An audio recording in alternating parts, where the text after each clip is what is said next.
सबे अंग गुणहीन हो, ताको यत्न न कोई।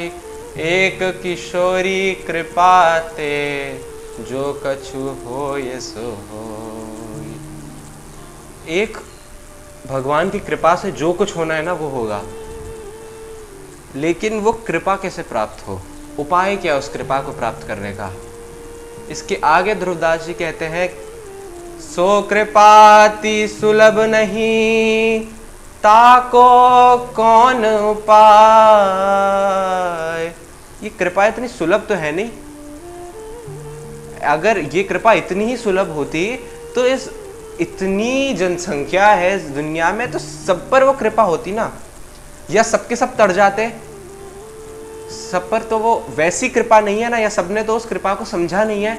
उस कृपा को समझने का उपाय क्या है, उस कृपा का उपाय क्या है। सो कृपाति सुलभ नहीं, ताको कौन उपाय। चरण शरण हरिवंश की, सहज ही दियो बना। क्या है उसका उपाय? संतों के आश्रित। चरण शरण हरिवंश की, सहज ही दियो बनाए। इतना कठिन है भगवान को रिझाना। कभी कभार तो भक्त भाई दुखी हो जाता है कि रो रो के थक गए हैं, ये भगवान आने का नाम नहीं ले रहे, या थक गए भगवान मानने का नाम नहीं ले रहे, विनती कर कर के थक गए, भगवान कुछ कर ही नहीं रहे। भगवान तो भाई लीलाधर हैं, उनको तो लीला करना पसंद है। अब भगवान को जो वश में कर चुके हैं ना, जो भगवान की एक एक चीज को जानते हैं, वो है भगवान के संत। तो भगवान की अगर कृपा पानी है या भगवान को ही पाना है तो कैसे पाया जाए? आसान रास्ता क्या है कि चरण शरण हरिवंश की, संतों के चरणों के आश्रित हो जाओ, बस। और कुछ करना ही नहीं है। भगवान ऐसे तो सर्वव्यापी हैं, ऐसे तो भगवान से बड़ा कोई नहीं है, बात ठीक है, एकदम सही है।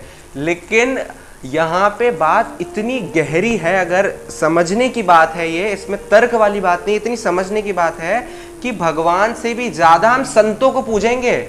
मोते अधिक संत करी लेखा। जो काम मैं नहीं कर पाता ना, वो मेरे संत कर देते हैं। और भगवान को तो बाद में पूछ लेंगे, पहले किसको? चरण शरण हरिवंश की। पहले हम संतों को, संतों के चरणों में सर नवाएंगे। बंदहूं गुरुपद परम परागा। पहले तुलसीदास जी ने लिखा कि अपने मैं गुरु के पद में प्रणाम करता हूं, पहले गुरु के चरणों में प्रणाम करता हूं, उसके बाद मैं राम कथा लिखूंगा।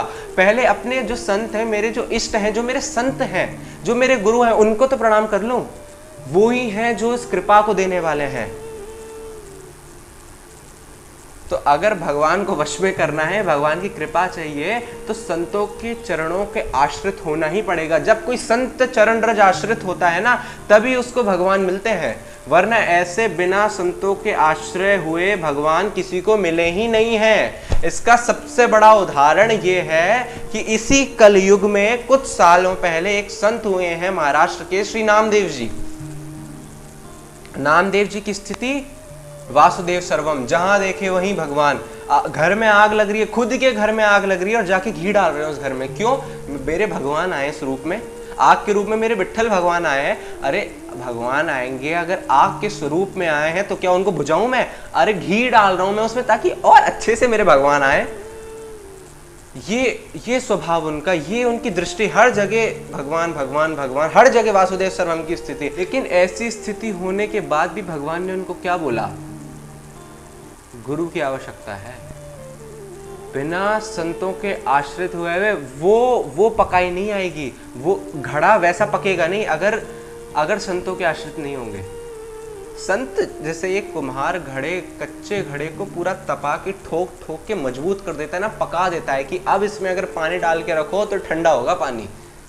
ऐसे ही संत जो है ना, ठोक ठोक के ठीक कर देते हैं, पीछा नहीं छोड़ते। संत और भगवान सब कुछ करने में भी कुछ चीजों में असमर्थ हैं कि वो चाह कर भी किसी का साथ छोड़ नहीं सकते। अगर किसी को अपना लिया तो भले ही वो बंदा भाग रहा है संतों से दूर, भगवान से दूर, वो जबरदस्ती गर्दन पकड़ के ले आएंगे कि भाई तेरे को सुधारने की जिम्मेदारी मेरी है, सुधार के रहूंगा। ये संतों का स्वभाव है। ऐसे संतों के स्वभाव पर ही भगवान बिके हुए हैं कि भगवान आते हैं दुष्टों का विनाश करने। कि जब जब धर्म की हानि होते आता हूं मैं, दुष्टों का विनाश करके धर्म की स्थापना कर देता हूं। लेकिन संत दुष्ट को ही संत बना के चले जाते हैं। जैसे पारस का स्वभाव होता है ना कि लोहे से छू के पारस सोना बना देती है, लेकिन संत का स्वभाव पारस से भी ज्यादा बड़ा है। पारस तो लोहे को सोना बनाती है, संत तो किसी को छू के अपने समान ही बना देते हैं। इसलिए अगर उस कृपा का अनुभव करना है, वो कृपा चाहिए, तो भगवान के दर से पहले, भगवान की चौखट से पहले संत की चौखट पर दस्तक देनी पड़ेगी, संत को प्रणाम करना पड़ेगा। जब तक किसी संत के आश्रित नहीं होंगे ना, किसी संत को अपना नहीं मानेंगे, तब तक ये असंभव है।